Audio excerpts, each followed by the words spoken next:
Jackson और red नीचे गिर रहे थे, लेकिन सही समय पर रेड ने ऊर्जा की मोटी रेखा बनाई जो उनके पैरों के चारों ओर फैल गए, जिससे उनकी गति कम हो गई और वो सुरक्षित नीचे उतर गए। रेड और जैक्सन ने रक्त अस्त्र की तरफ देखा। रक्त अस्त्र एक बीस्ट से टकराया और धमाके के साथ फटा। उल्लू का शरीर फटकर खून की बूंदों में बदल गया और चारों तरफ फैल गया। जैसे ही वो खून की बूंदें दूसरे बेस्ट के ऊपर गिरी, उन सभी को कुछ होने लगा। अब वह सब एक दूसरे की तरफ हमला करने लगे। सभी बेस्ट एक दूसरे को नोच कर खाने लगे। यह रक्त अस्त्र का असर था। सभी बीस्ट एक दूसरे को नोच कर खा रहे थे। सिस्टम वॉइस, बधाई हो, पावर स्टार 8 का बीस्ट मारा गया है, चुनौतीपूर्ण हुई। इनाम सिस्टम गैलरी में जोड़ा गया है। Power star rank system update किया जा चुका है। जैक्सन के सामने होलोग्राम स्क्रीन खुल गई। पावर रैंकिंग सिस्टम दिखाई दिया, पर उसके पास उन्हें देखने का वक्त नहीं था। उसके लिए तो उन बेस्ट पैसे जो एक दूसरे को नोच नोच कर खा रहे थे, एक एक करके वो बीस्ट एक दूसरे को मारते गए। अंत में केवल कुछ 40 से 50 बीस्ट बने। जैक्सन को कुछ सूझा और उसने एंटी आइस एस्ट्रा का उपयोग किया और अन बीस्ट की तरफ फेंक दिया। वह देखना चाहता था कि स्टील तो सीधा रखने पर क्या होगा। जैसी तेरे पीछे चकराया, वहां पर किस चादर पड़ने लगी और स्पर्श चादर सभी देश को अपने अंकित अभी बेस्ट पर मैं जम गए। अब सब शांत हो चुका था।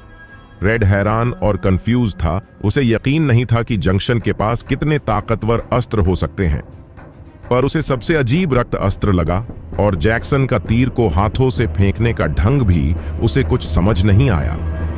रेड को इतना तो यकीन हो गया था कि जैक्सन के पास खास तरह के शक्ति अस्त्र हैं।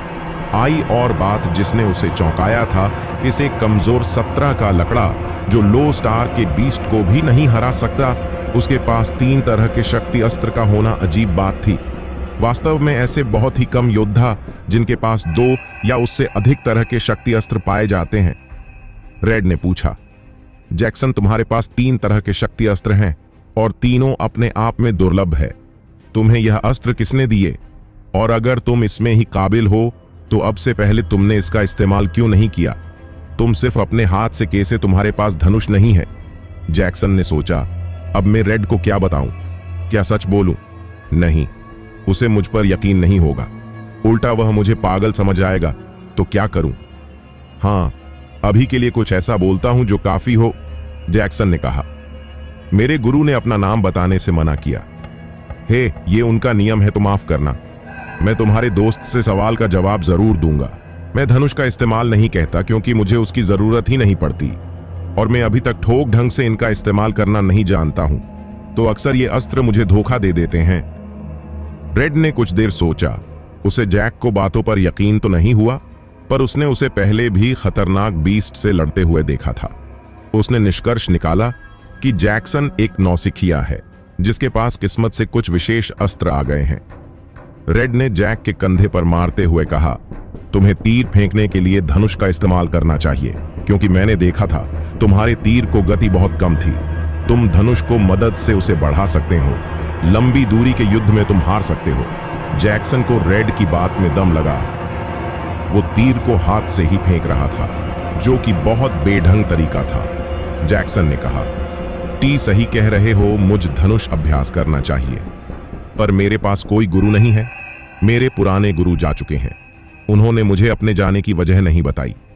जैक्सन की जुबान लड़खड़ा रही थी। उसमें झूठ बोला था। वास्तव में उसका कोई गुरु था ही नहीं। रेड ने मुस्कुराते हुए कहा, तो इसमें उदास होने वाली क्या बात है? मैं हूं ना, मैं तुम्हें सिखाऊंगा। वैसे भी आज तुमने ही मेरी जान बचाई है। अगर तुम ना होते तो मैं इतने सारे बीस्ट से शायद ही जीत पाता। जैक्सन ने उत्साह से कहा, क्या सच में तुम मुझे सिखाओगे? रेड, हाँ, आखिर आज तुमने ही मुझे बचाया है। और वह हंसने लगा।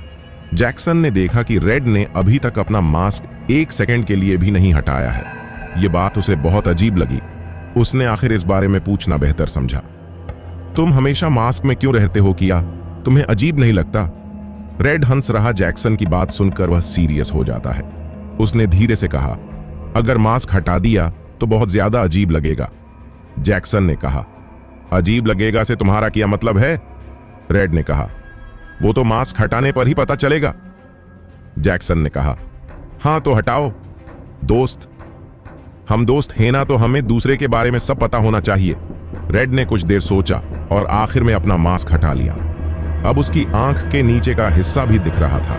उसका चेहरा देखकर जैक्सन चौंक गया और 2 कदम पीछे हट गया। रेड का आधा चेहरा बुरी तरह जला हुआ था। वो किसी खौफनाक शैतान को तरफ भयानक दिख रहा था। उसका चेहरा इसका रेट डरावना था कि जो भी उससे देश तथा उसका रिएक्शन जैक्सन के होता है, चेहरे से कोई फर्क नहीं पड़ता। वरना जैसा बर्ताव लोगों ने उसके साथ किया था वह बहुत दर्दनाक था। रेड ने गंभीर आवाज में कहा, जे किया तुम्हें सच कुछ फर्क नहीं पड़ा। जैक्सन ने कहा, अगर सच कहूं, शुरू में तो मैं भी तुम्हें देख डर गया था, पर मैंने सोचा कि इसमें तुम्हारी क्या गलती। वैसे भी मैंने तुमसे दोस्ती तुम्हारी शक्ल देखकर नहीं की थी, और तुम कैसे भी हो उससे मुझे कोई फर्क नहीं पड़ता, क्योंकि मैं जानता हूं तुम एक अच्छे इंसान हो जो हमेशा दूसरों को मदद करते हो। रेड इमोशनल हो गया और दोबारा मास्क लगाने लगा, लेकिन तभी जैक्सन ने उसका हाथ पकड़ लिया।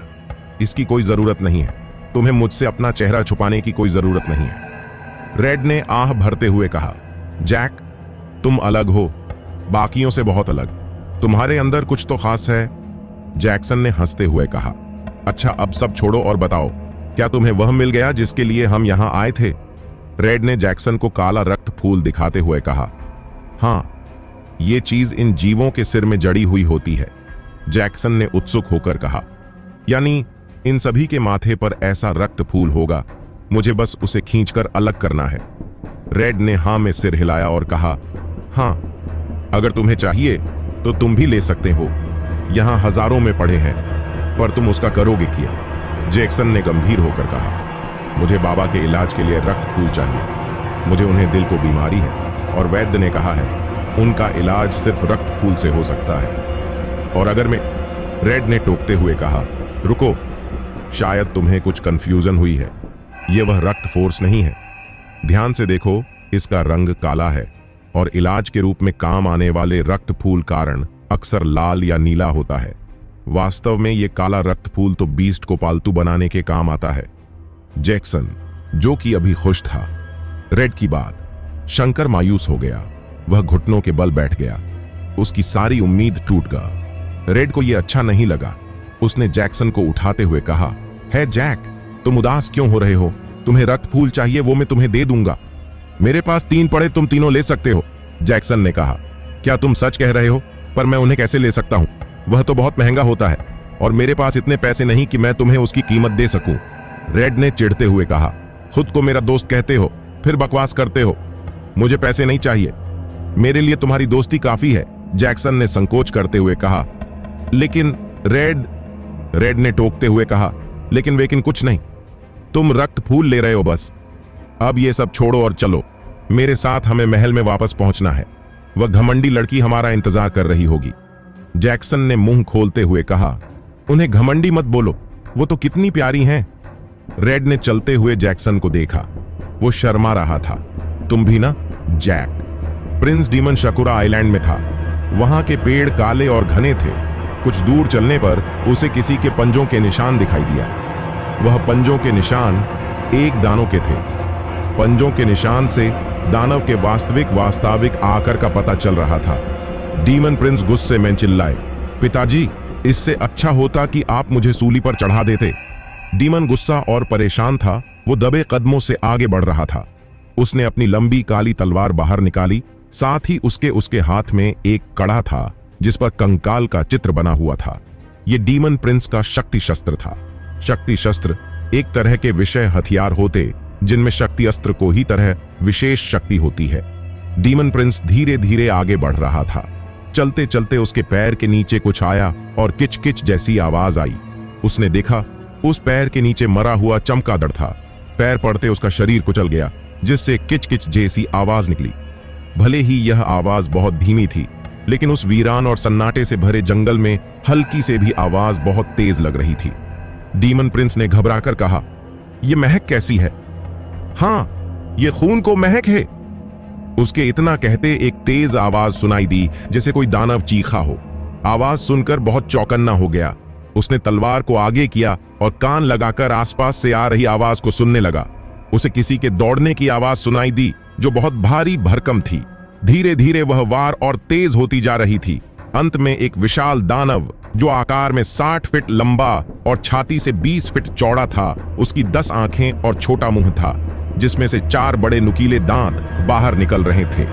दानव ने में तेज चीख मारी और लाल जंजीरों को एक झटके में तोड़ दिया। दानव ने बीस्ट के ऊपर लात रखकर उसे कुचलना चाहा, पर डीमन प्रिंस वक्त रहते अपनी जगह से हटा और उसने अपनी काली तलवार से दानों का अंगूठा काट दिया। लेकिन अगले ही पल उसका अंगूठा वापस बन गया। ये बीस्ट को हीलिंग पावर थी, वो खुद को ठीक कर सकता है। डीमन प्रिंस ने चिल्लाते हुए कहा, पिताजी आपने ऐसा क्यों किया? किया हांग दानव प्रिंस को मार देगा। कैसे बचेगा डीमन प्रिंस इस दानव से? रेड का चेहरा क्यों और कैसे जला? वो अपना चेहरा ठीक क्यों नहीं कराता? किया होगा जब मिस्टर लेजेंड रेड वॉरियर को मारने आएगा। जानने के लिए पढ़ते